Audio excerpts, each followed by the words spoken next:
ये आरोप आ रहा है उस ग्रुप द्वारा, यानी माननीय अजीत पवार जी द्वारा, माननीय प्रफुल्ल पटेल जी द्वारा, जबकि शुरुआत नोटिस देकर बुलवाने की प्रक्रिया ये राष्ट्रीय कन्वेंशन की प्रफुल्ल पटेल जी की चिट्ठी द्वारा है, उनके हाथों के हस्ताक्षर द्वारा है। चुनाव जब होता है तो अनुमोदित करते हैं, प्रस्तावित करते हैं शरद पवार को श्री अजीत पवार।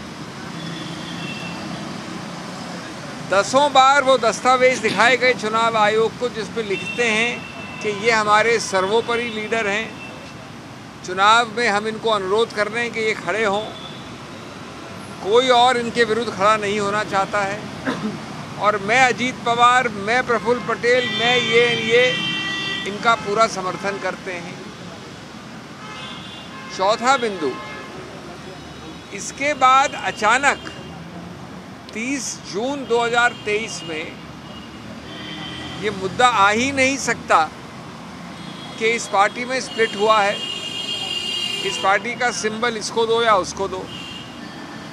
ये मुद्दा इसलिए नहीं आ सकता कि सिंबल के किसी भी विवाद में एक पहले से स्थापित विवाद होना चाहिए कि सही एनसीपी ये है या मैं हूँ।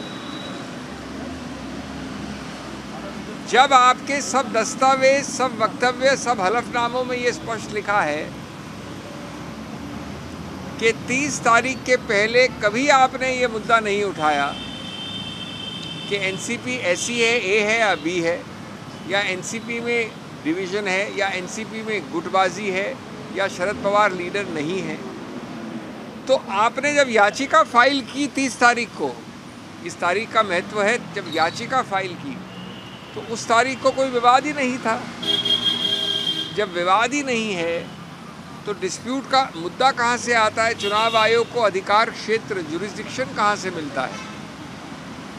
चुनाव आयोग इस पूरे अनुच्छेद 15 के अंतर्गत कार्रवाई शुरू कैसे कर सकती है? क्योंकि कोई भी पूर्व विदित विवाद नहीं था, प्री एग्जिस्टिंग डिस्प्यूट नहीं था। ये विस्तार से बताया जा रहा है।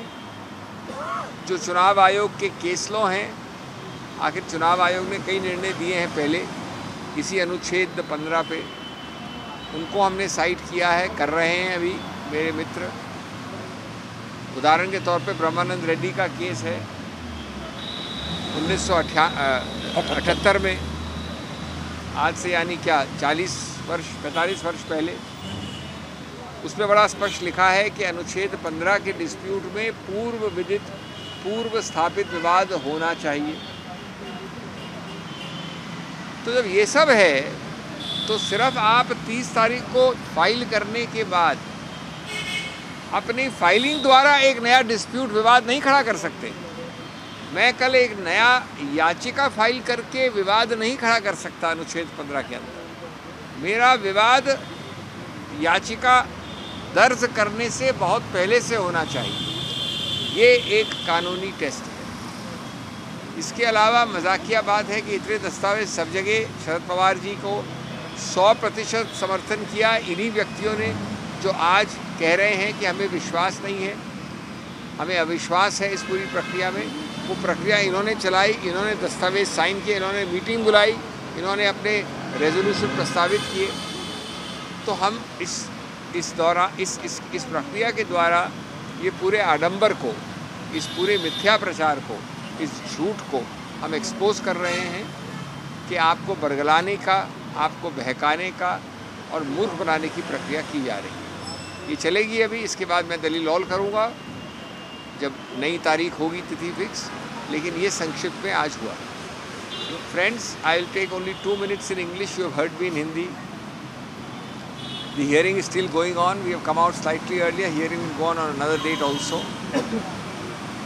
In a nutshell, a whole sequence of events has been itemized and charted out by our team.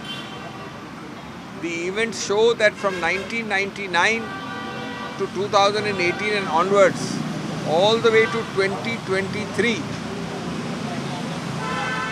number one, elections have been held without 1 comma full stop of opposition or objection till 2023.